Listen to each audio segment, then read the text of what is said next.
Hello and welcome to Millennials World, an alternative podcast that will inject you with motivation, a new perspective on life. And this week I did have the giggle, so you'll hear a lot of that as well. On this episode, I had Isra Zul. She's a poet, changemaker, and at such a young age, her insight into what it means to be a South Asian woman in our generation really struck a chord with me. We talk about what it means to be a woman in our society and the responsibilities that come with it.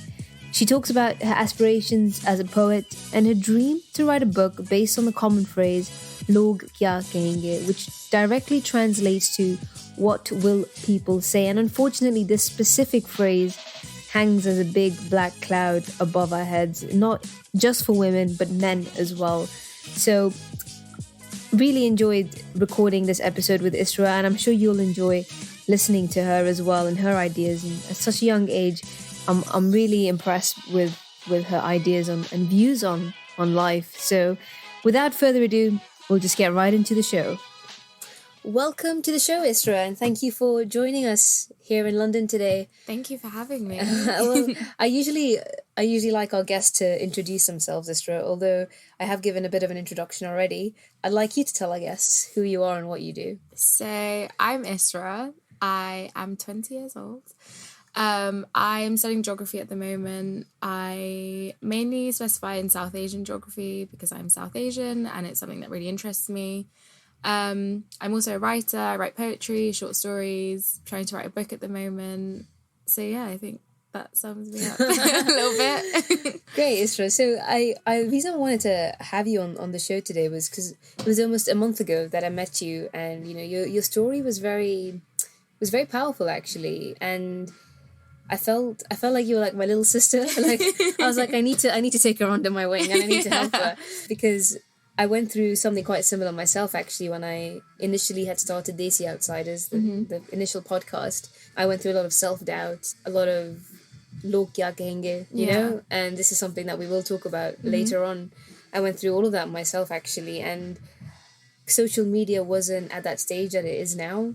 So I think that sort of support system, role model system wasn't really in place. I mean, it was probably there, but I just wasn't so aware of it, actually, and I when I met you, I was like, well, I think Isra needs like just a bit of a tap on the shoulder and say, you know, everything will be okay, and she'll be fine. So before we go into like what you want to do with your writing and poetry, Isra, I just wanted to just get a bit of an idea of like your upbringing, because surely that must have influenced what you actually want to do now. Like why, obviously, the way you were raised, your experiences as a child have influenced you now to say, okay, I actually want to go into poetry and write a book. Yeah.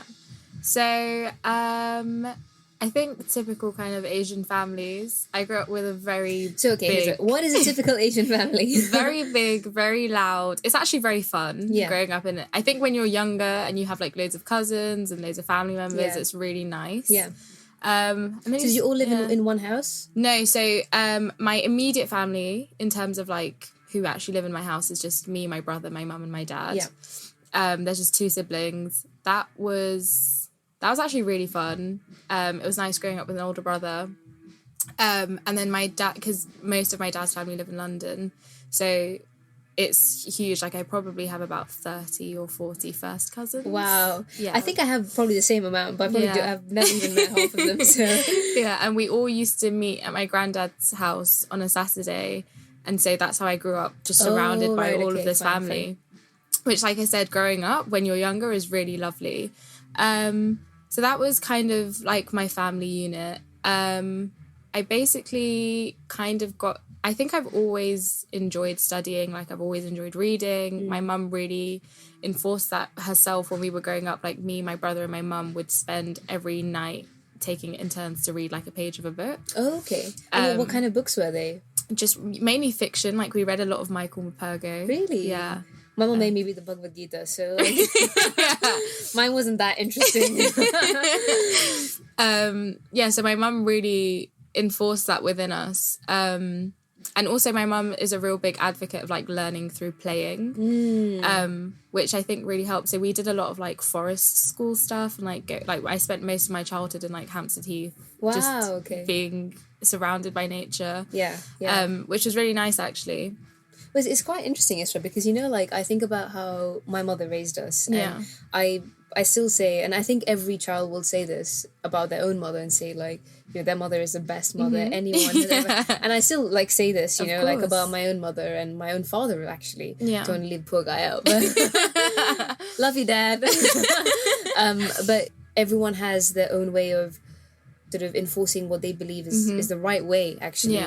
And my husband, Nishant, he's a creative himself, actually. And the reason why he's very, very creative, to the extent that I like, actually blows my mind away sometimes. I'm like, wow, that's incredible. Like, for you to come up with these ideas and all that.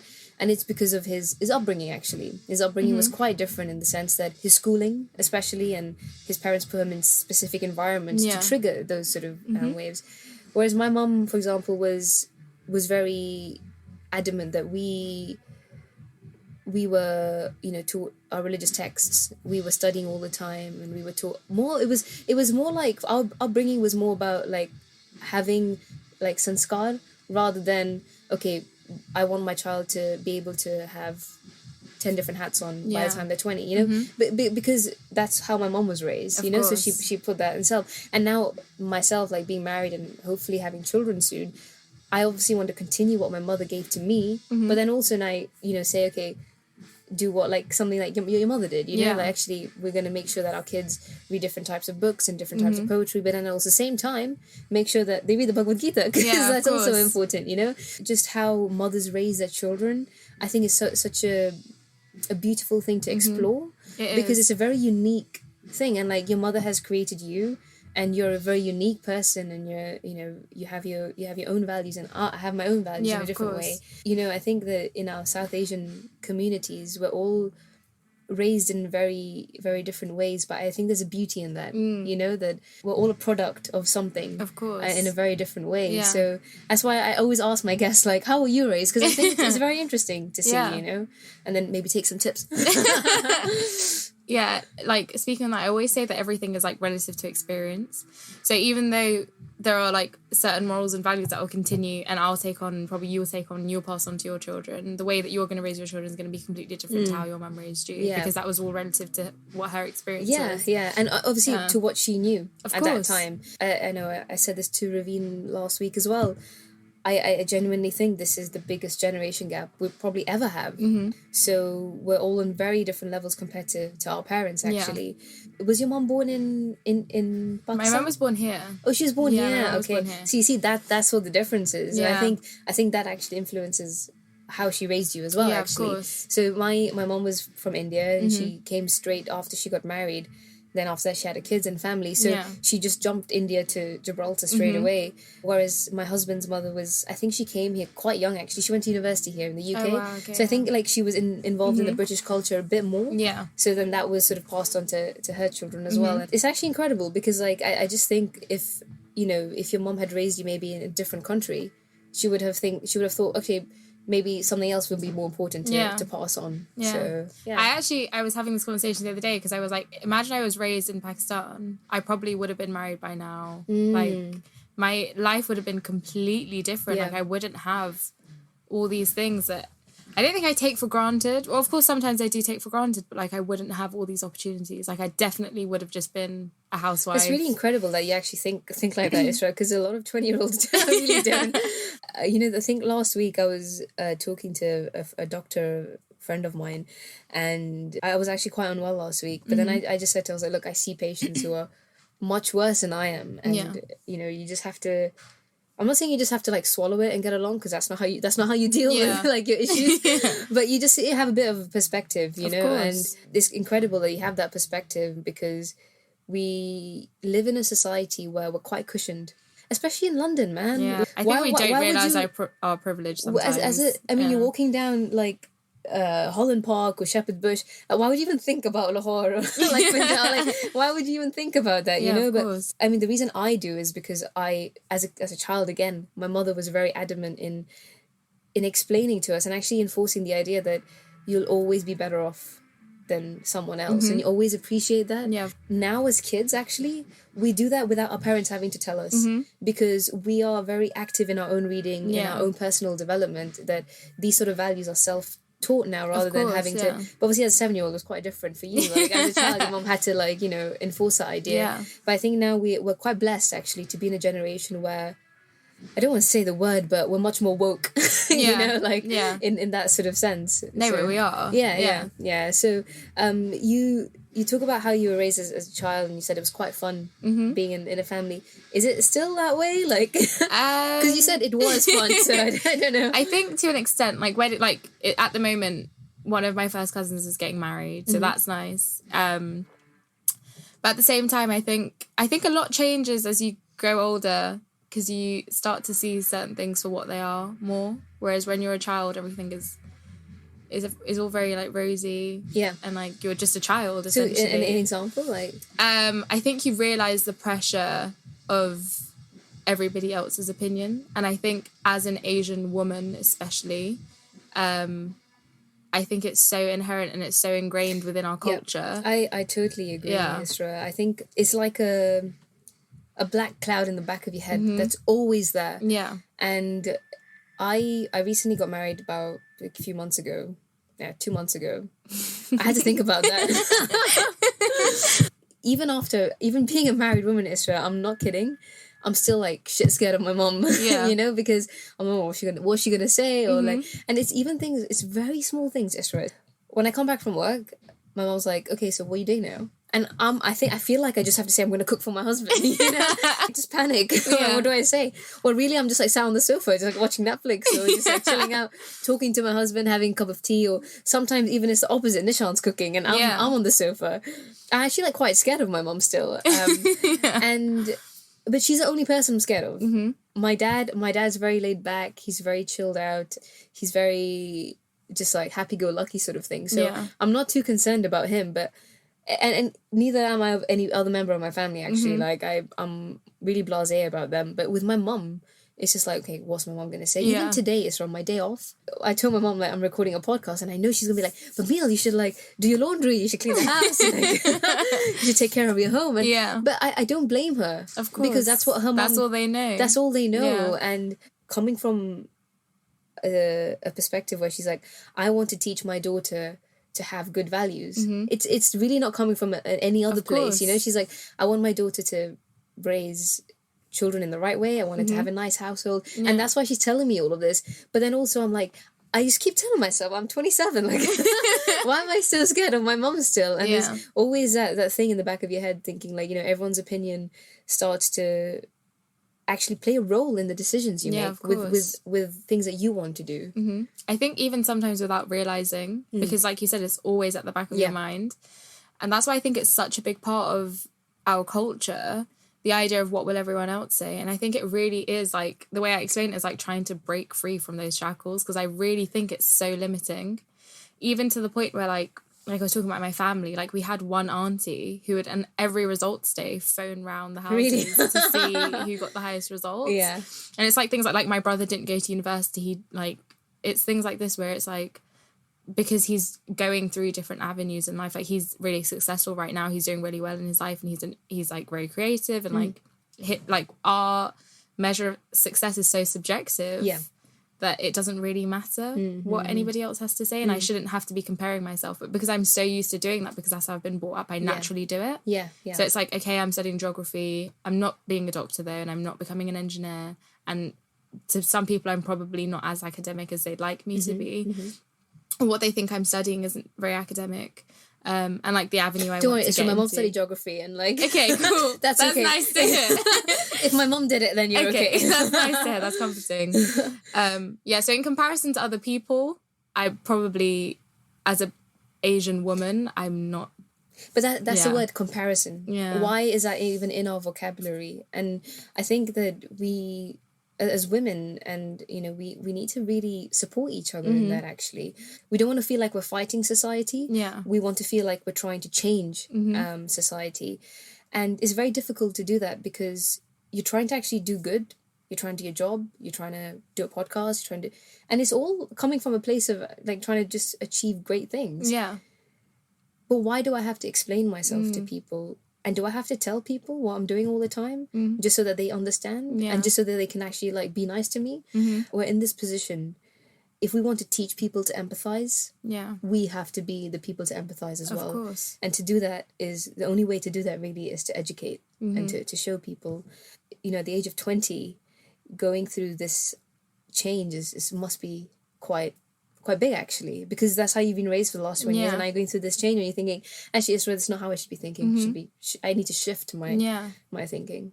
Yeah, and it's really interesting actually, because I feel like as women, and as South Asian women especially, where we often like invalidate our own feelings because we're always taught that everybody else comes first. Like, I'm a sister and I'm a daughter. It's difficult to juggle your culture that you want to hold on to, but then also try to progress from the things that you don't necessarily agree with. And I think that's the same with me. Like, I love my Punjabi culture and I hold on to a lot of the things and a lot of the values that my mum's taught me that stem from that culture.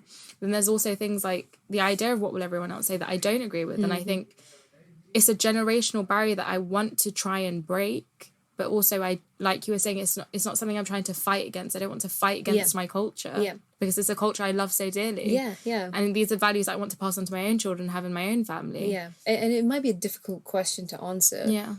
I don't think I can answer it myself if you ask me, but why do you have this love for Punjabi culture and our South Asian sort of traditions? I think it goes back to just my childhood and my upbringing, because I was surrounded by all of these people speaking Punjabi, going to weddings, like listening to Bhangra music, dancing to Bhangra music.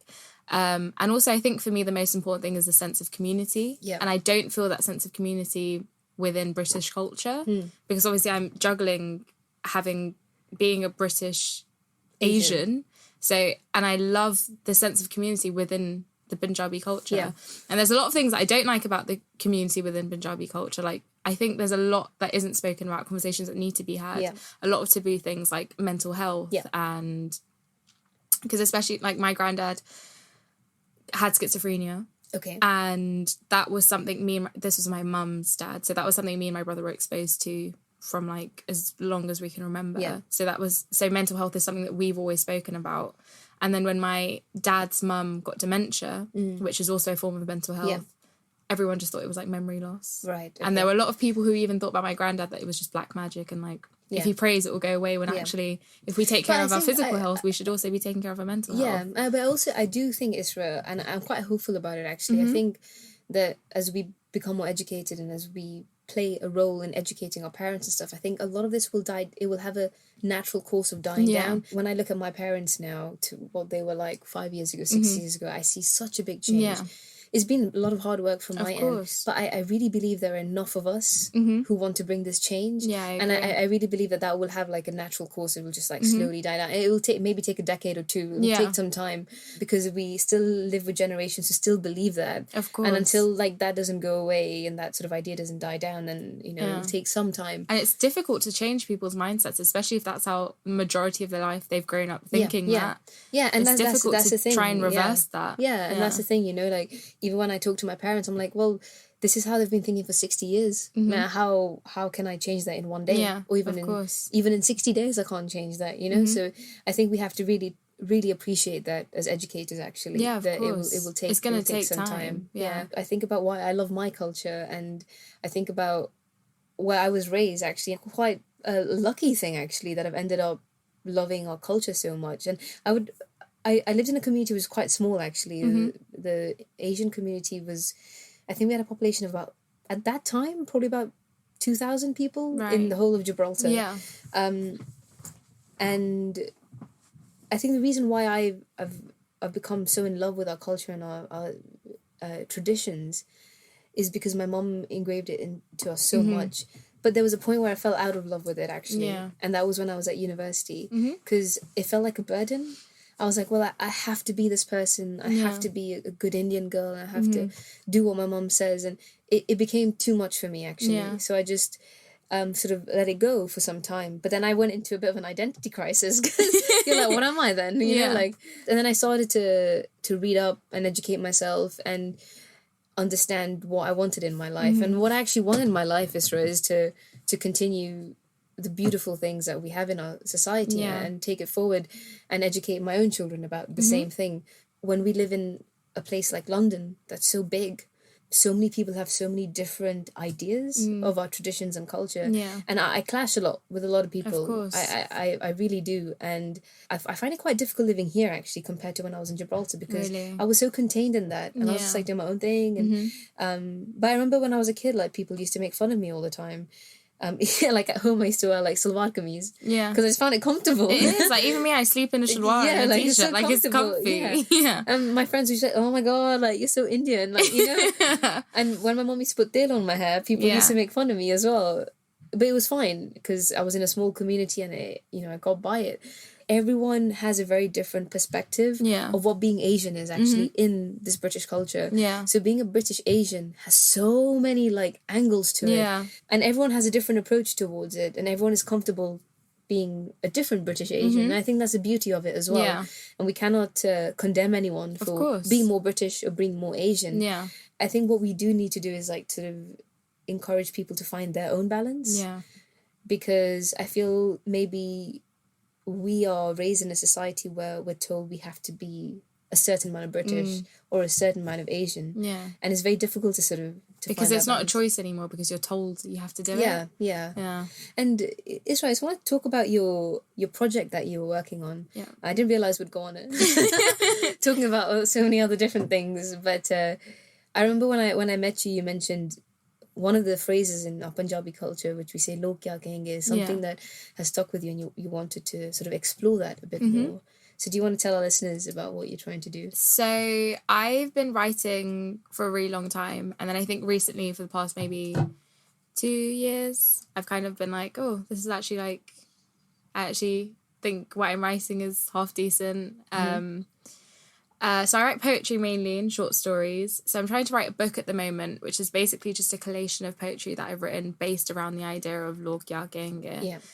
Because I think the idea is so limiting, and like we were saying, it's so ingrained within our culture that even though we're trying to progress, it's still always there. So yeah, it's going to be a lot about grief and dealing with grief, because I think I've unfortunately experienced a lot of that from quite a young age, which I think has been quite helpful because I think it's taught me a lot and also prepared me for a lot. But then I think it also forced me to grow up quite quickly. Was that related to family? Maybe, yeah. Or? So I experienced the death of my grandparents from a very young age.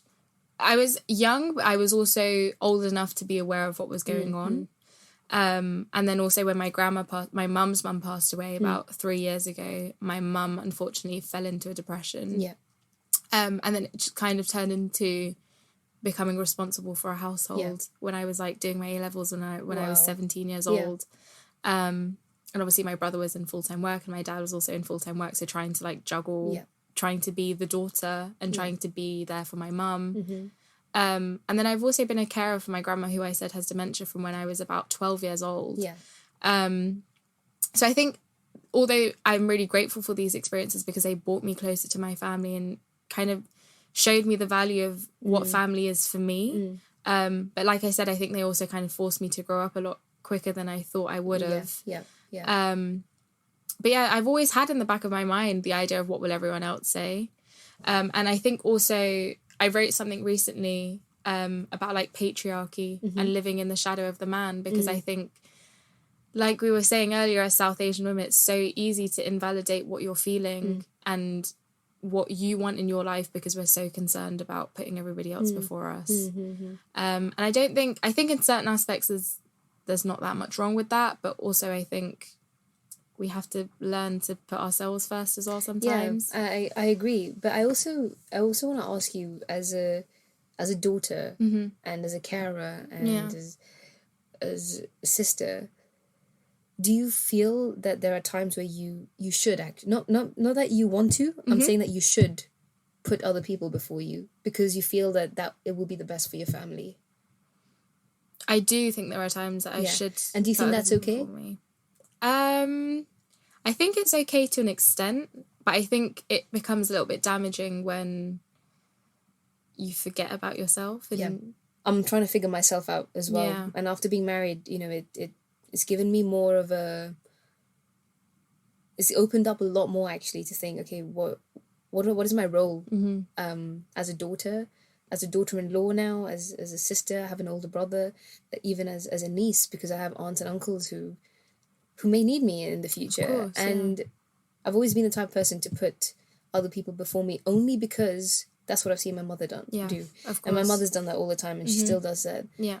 And it's always sort of felt like, okay, as a girl, as a daughter, that's what you should do. That's what you should be doing.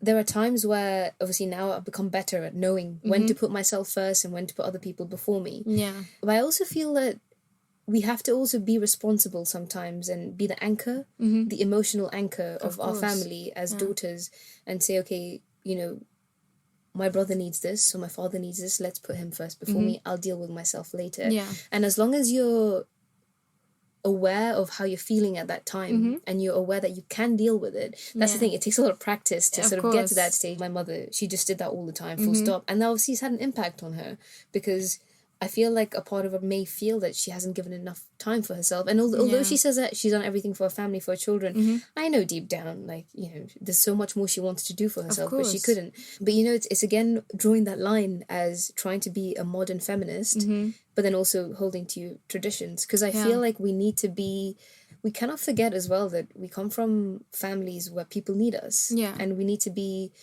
there for people when they need to be. And we're as women, actually, our brains are quite incredible, because we can jump from emotion to emotion when we want to. And I think we're better at doing that than men are. Yeah, actually. I was literally just going to say that. As much as I feel like men should play a role as well, I still feel daughters and women are so important 100%, for the family. Yeah. We hold a big responsibility to anchor everyone down, actually. Of course. And I think women in our society are so strong and are actually the backbone of our households and of the society. And I think it does come down to, I don't know, people might really disagree with this, but Go ahead, say it, I love it. I think women just have more emotional capacity and are able to take on a lot more. I think we are able to take on a lot more, but we're also not good at knowing how much we can take sometimes, and knowing that there's a limit. Yeah, and that's the thing is, Raina, you said such a powerful thing, actually, that women are the backbone of our culture and society and even our households. Yeah. I think we can even be much stronger if we support each other. 100%. I don't know what it's like so much in British culture, like pure British culture. Women and men run their families sort of equally. I think like the men and the women are doing pretty much the same thing for the children.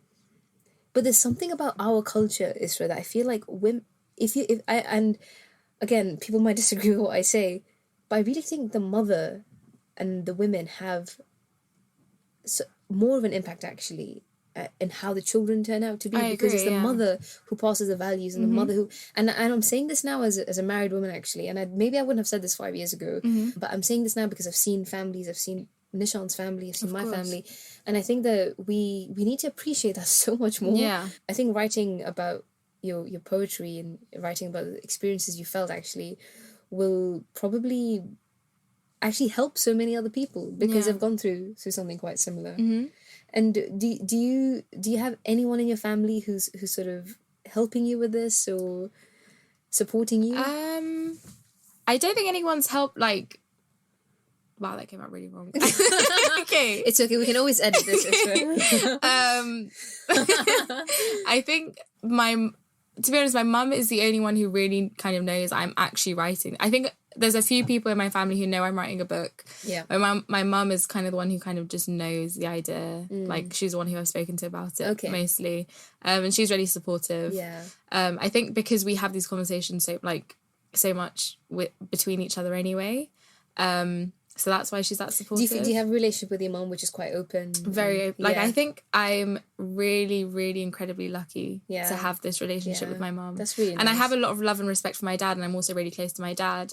I think it goes back to what we were saying, is my dad's taught me a lot about, like, practicality and how to like navigate the world in a different way, whereas my mum's taught me a lot of things on a more emotional level. Yeah. And I think as a woman, coming from another woman, it resonates with me a lot more because I'm like, I can actually relate to your experiences. Yeah.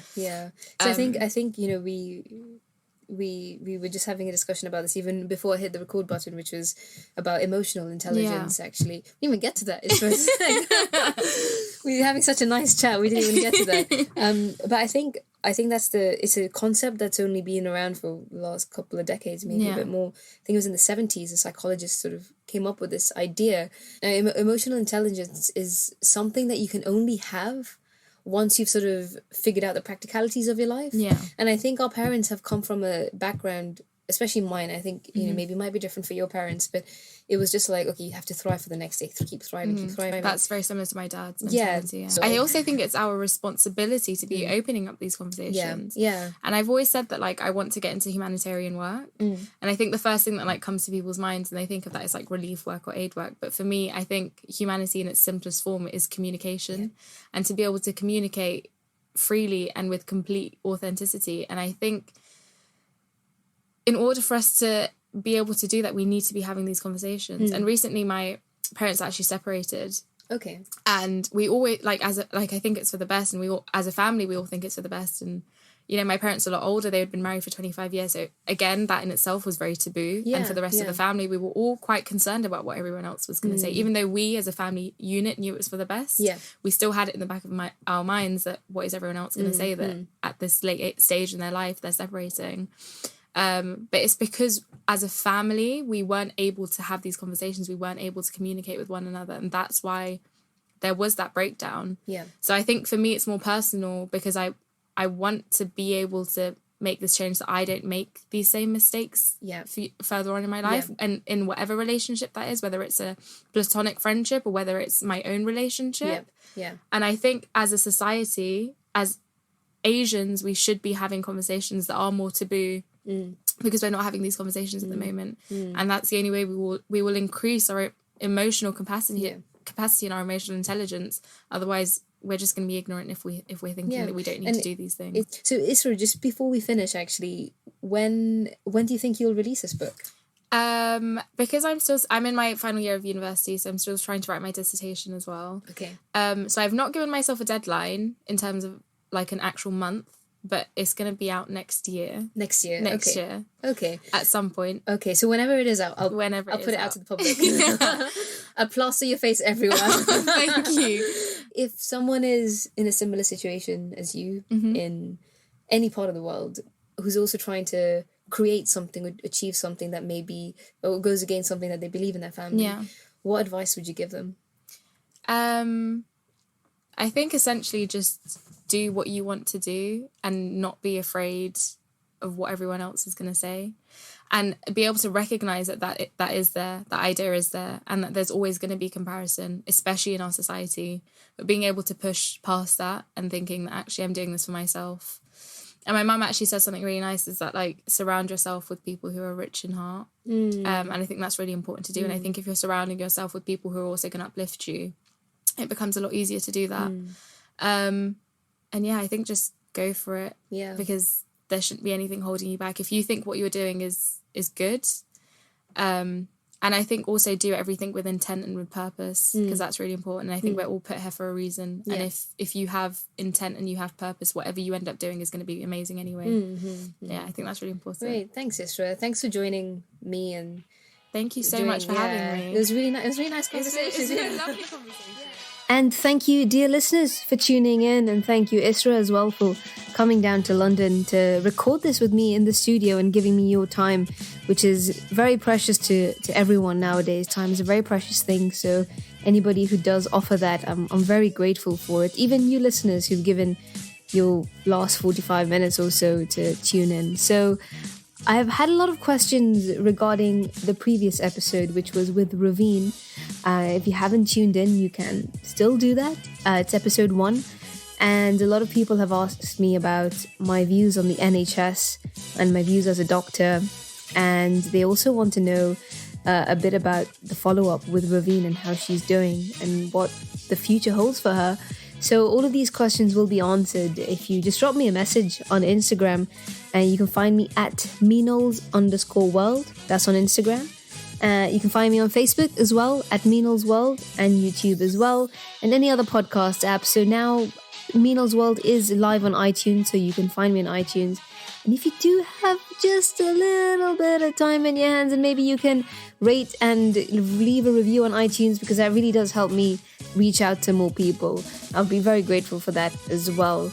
If you have any questions or anything you want to talk about, any topics you want me to discuss, you can drop me an email as well. That's meenalsworldpodcast@gmail.com. And I try to get back to as many emails as I can. So thank you everyone for tuning in. Thank you to my guests who join me every week. Next week, I have another great guest, and all my guests are great because I love talking to people, and I can't wait to bring you the next episode again. So big hug to everyone, a big virtual hug, and lots of love. And stay happy, stay motivated, and I'll see you next Friday.